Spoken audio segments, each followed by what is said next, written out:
Oh, let the Son of God enfold you with His Spirit and His love. Let Him fill your heart and satisfy your soul. Oh, let Him have the things that hold you, and His Spirit like a dove will descend upon your life and make you whole. Welcome to the Word for Today, featuring the Bible teaching of Pastor Chuck Smith, founder of the Calvary Chapel Movement. This radio program is a verse-by-verse study through the entire Bible. And on today's edition of the Word for Today, Pastor Chuck continues with Daniel's request as we pick up in Daniel chapter 1, verse 9. And now with today's message, here's Pastor Chuck. Now God had brought Daniel into favor and tender love with the prince of the eunuchs. And the prince of the eunuchs said unto Daniel, I fear the Lord, the king, who has appointed your meat and your drink. For why should he see your faces worse liking than the children which are of your sort? Then shall you make me in danger of my head before the king. Now look, Daniel, I am fearful of the king. I respect him. And he gave me command to feed you this stuff. And if you don't eat this and you guys get thin and skinny, and then my head is in danger because I'm the one in charge of making sure that you're strong and healthy when you come to stand before him. Then said Daniel to Melzar, who was the the prince of the eunuchs, and he said, let's just have a testing period for 10 days. Let them give us pulse, which is a grain cereal to eat, and water to drink. Then let our countenances be looked upon before thee, and the countenance of the children that eat the portion of the king's meat. And as you see, deal with your servants. So he consented to this matter, and for 10 days, and at the end of the 10 days, their countenances, that is Daniel and his friends, appeared fairer and fatter in flesh than all of the children which did eat the portion of the king's meat. So Melzar took away the portion of their meat and the wine that they should drink, and they were able to eat the grains, the vegetables. And for these 4 children, God gave them knowledge and skill in all of the learning and wisdom, and Daniel had understanding in all visions and dreams. Now at the end of the days, that is the 3 years that they were in this training period, the king had said that they should bring them in, and then the prince of the eunuchs brought them before Nebuchadnezzar, and the king communed with them, and among them all, none was found like Daniel, Hananiah, Mishael, Azariah, that stood before the king, and therefore they were brought to stand before him. And in all matters of wisdom and understanding that the king inquired of them, he found them 10 times better than all of his magicians and astrologers that were in all of his realm. And Daniel continued through the entire reign of Nebuchadnezzar and his grandson Belshazzar, and even into the first year of King Cyrus, so on through the reign of Darius and King Cyrus. Now in the 2nd year of the reign of Nebuchadnezzar dreamed dreams, wherewith his spirit was troubled, and his sleep was taken from him. Then the king commanded to call the magicians and the astrologers and the sorcerers and the Chaldeans to show the king his dream. So they came and they stood before the king. And the king said unto them, I have dreamed a dream, and my spirit was troubled to know the dream. So the Chaldeans spoke to the king in Syriac, and so part of this book is written, and in fact at this point, from chapter 2, verse 4, on to chapter 7, verse 28, this book is written because it says they spoke to him in Syriac. The book is written in this language of Aramaic, which was the ancient Syrian language. O king, live forever. Tell thy servants the dream, and we will show you the interpretation. The king answered and said to the Chaldeans, I have forgotten it. If you will not make known unto me the dream with the interpretation, you'll be cut to pieces, and your houses shall be made a dunghill. But if you show the dream and the interpretation thereof, ye shall receive from me gifts, rewards, great honor. Therefore show me the dream and the interpretation. They answered again and said, Let the king just tell the servants his dream, and we will show you the interpretation. And the king answered and said, I know of certainty that you would gain the time, because you see that I have forgotten the dream. But if you will not make known unto me the dream, there is but one decree for you. For you have prepared lying and corrupt words to speak before me, till the time be changed. Therefore, tell me the dream, and I shall know that you can show me the interpretation thereof. The Chaldeans answered before the king and said, Look, there's not a man on the earth that can show the king's matter. Therefore, there is no king, lord, nor ruler that has asked such things of any of his magicians or astrologers or Chaldeans. Come on, king. Let's be fair. No man knows what a man dreams. No man can show you this. Look in history. No king has ever demanded such a ridiculous thing from his counselors. It's a rare thing that the king requires. There's none other that can show it before the king except the gods, whose dwelling is not with flesh. Now, they were dealing with the wrong man, because Nebuchadnezzar was a hothead. He was always becoming angry and very furious until his conversion. For this cause, the king was angry and very furious, and he commanded that all of the wise men be destroyed. And the decree went forth that the wise men should be slain, and they sought Daniel and his fellows to be slain.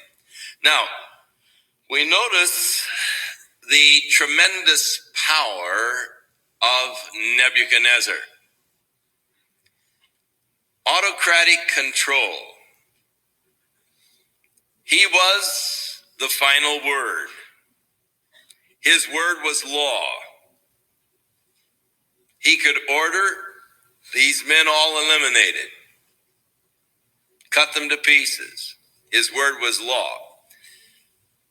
When we get into the next empire, as we get into chapter 5 and 6, as we get into the Medo-Persian Empire,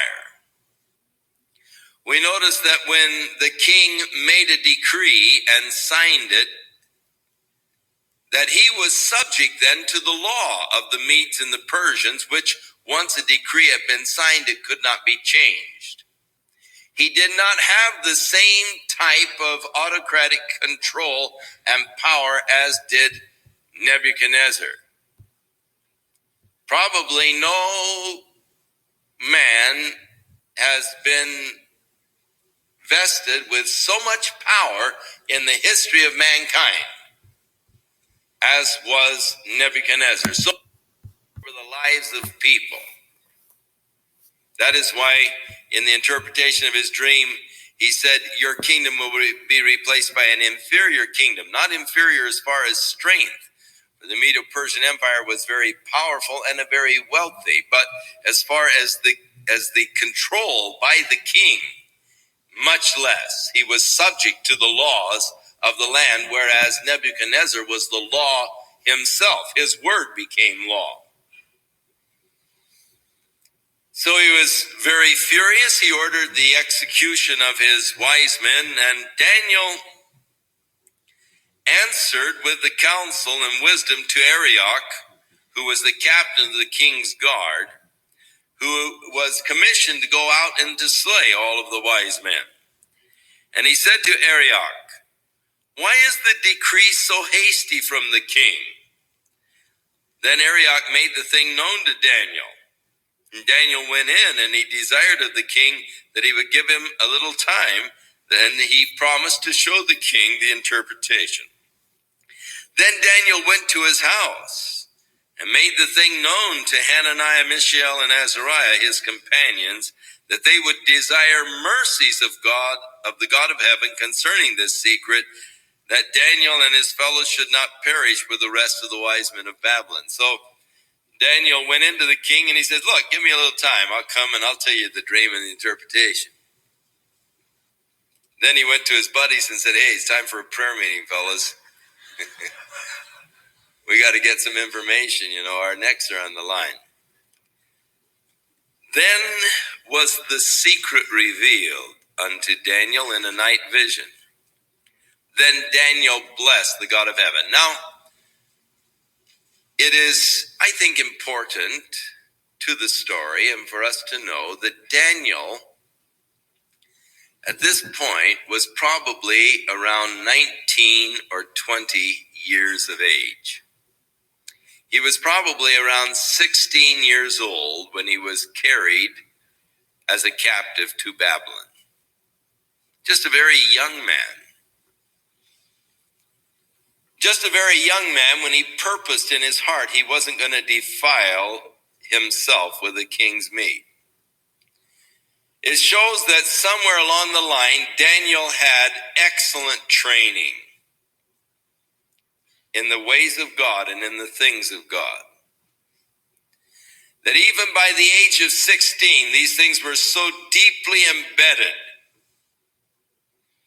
that as he is carried away to a far country, where he is away from the influences, the spiritual influences under which he grew up, still he maintains such integrity in spiritual matters.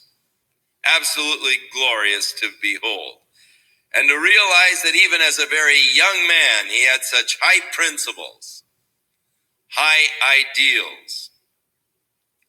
And the depth of his spiritual character is expressed here after God reveals to him the dream and the interpretation. As we read Daniel's response to God and realize here's just a young man in a far country, but he shows such depth of spiritual character. Daniel answered the Lord and said, "Blessed be the name of God forever and ever, for wisdom and might are his. And he changes the times and the seasons. He removes kings and sets up kings. He gives wisdom unto the wise and knowledge to them that know understanding. He reveals the deep and secret things. He knows what is in the darkness, and the light dwelleth with him. I thank thee and praise thee, O thou God of my fathers, who hast given me wisdom and might, and hast made known unto me now what we desired of thee, for you have now made known unto us the king's matter." And this to me is just a marvelous expression of praise and thanksgiving unto God, which shows a real depth of spiritual character in such a young man.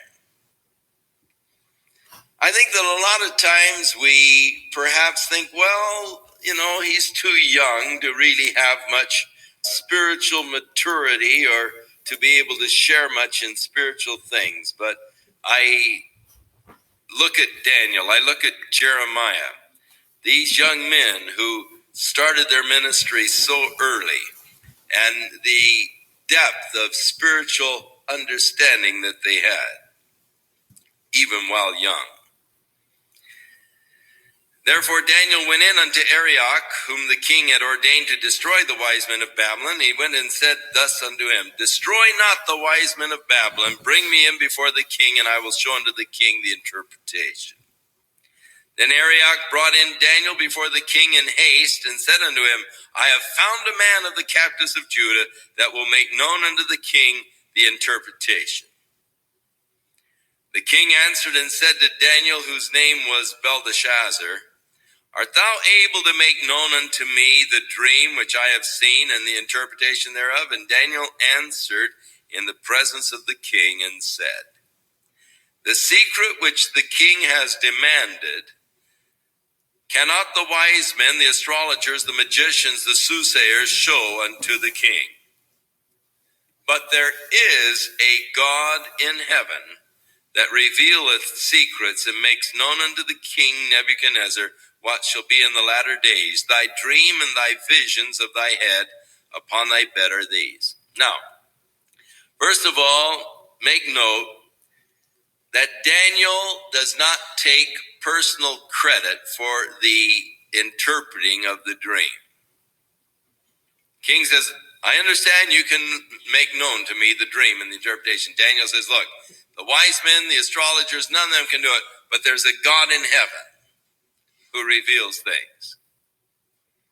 And he gives credit to God for the interpretation, for the understanding and interpretation of the dream.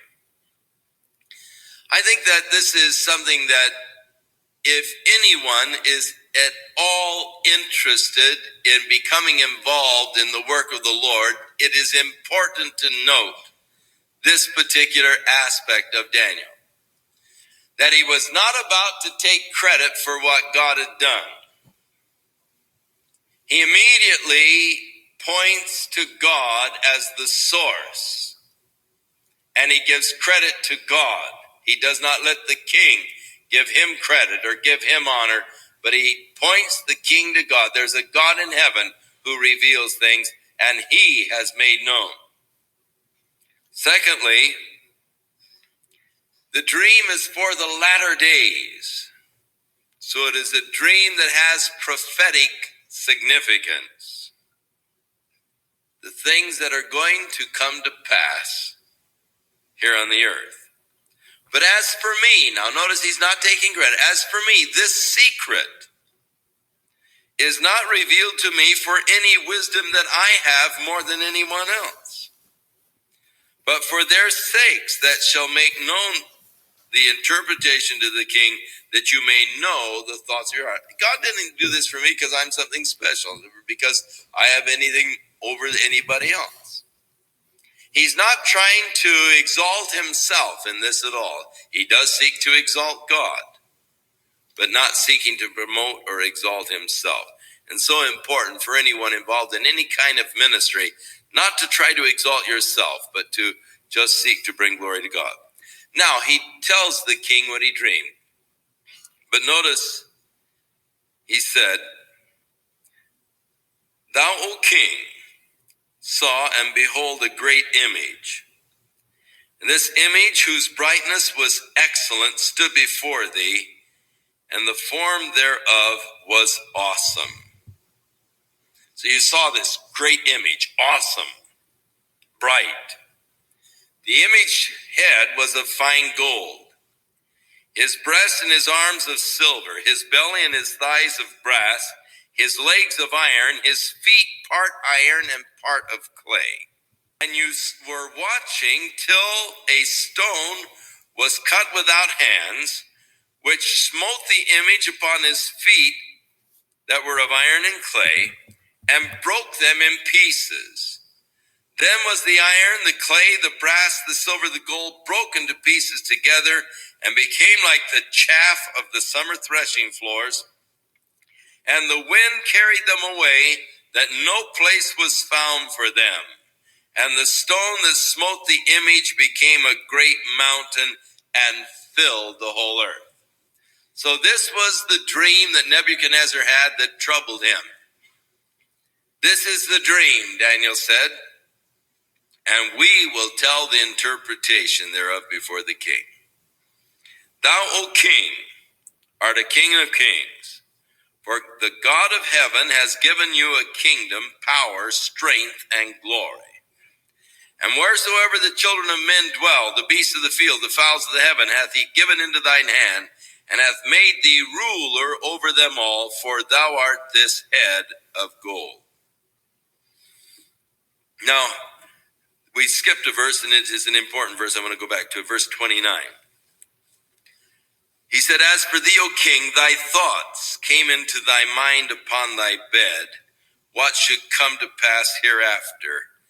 And he that reveals secret is made known unto thee what shall come to pass. Before Nebuchadnezzar had gone to sleep, he was wondering in his mind, what's going to happen to the world? What does the future hold? And so this dream pertains to the future. God is in this dream giving him history in advance as he lays out the kingdoms that would rule over the earth. The first world governing empire, the Babylonian Empire, the head of gold.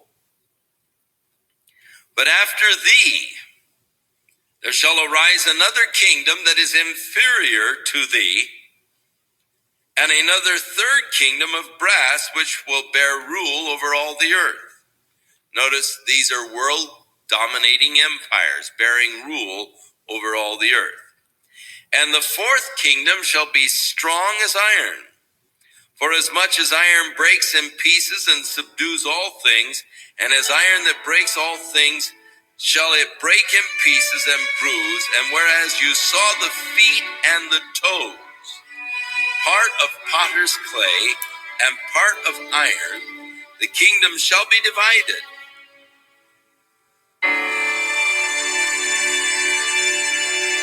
We'll return with more of our verse-by-verse Bible study in the book of Daniel on our next broadcast, as Pastor Chuck continues to teach through the Bible, and we do hope you'll make plans to join us. But right now, if you'd like to order a copy of today's message, simply order Daniel 1 through 2 when visiting thewordfortoday.org.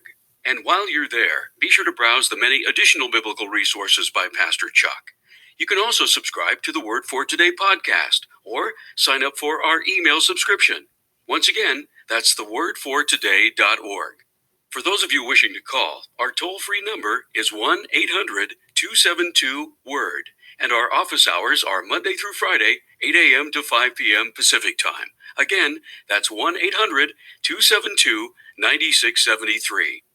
If you prefer to write, our mailing address is The Word for Today, P.O. Box 8000, Costa Mesa, California, 92628. And now, on behalf of the Word for Today, we'd like to thank all of you who share in supporting this ministry with your prayers and financial support. And be sure to join us again next time as Pastor Chuck continues his verse-by-verse study through the Bible. That's right here on the next edition of The Word for Today. And now, once again, here's Pastor Chuck.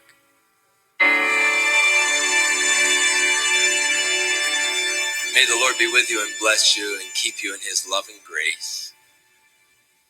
May the Lord watch over you, and may you be filled with his Spirit and walk in the strength and in the power of the Spirit of God as he anoints you day by day.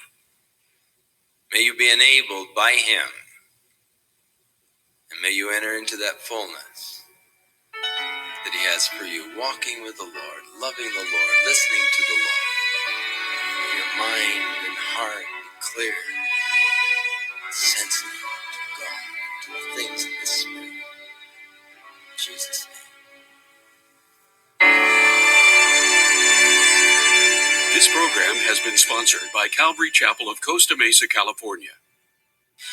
Gather the kids together because the Word for Today would like to present a kids' book by Pastor Chuck called The Story of the Resurrection of Jesus. Each book contains an audio CD of Pastor Chuck reading this story, featuring the voice talents of Skip Heitzig, But I will come back again on the third day. Greg Laurie, It's Jesus! Hi, Peter. Raul Reese, See, it's really Jesus. Yeah. Cheryl Broderson, The stone was rolled away. The tomb is empty. and so many more. It's never too early to start reading to your children timeless biblical stories taught by Pastor Chuck. To order your copy, call the Word for Today at 800-272-WORD.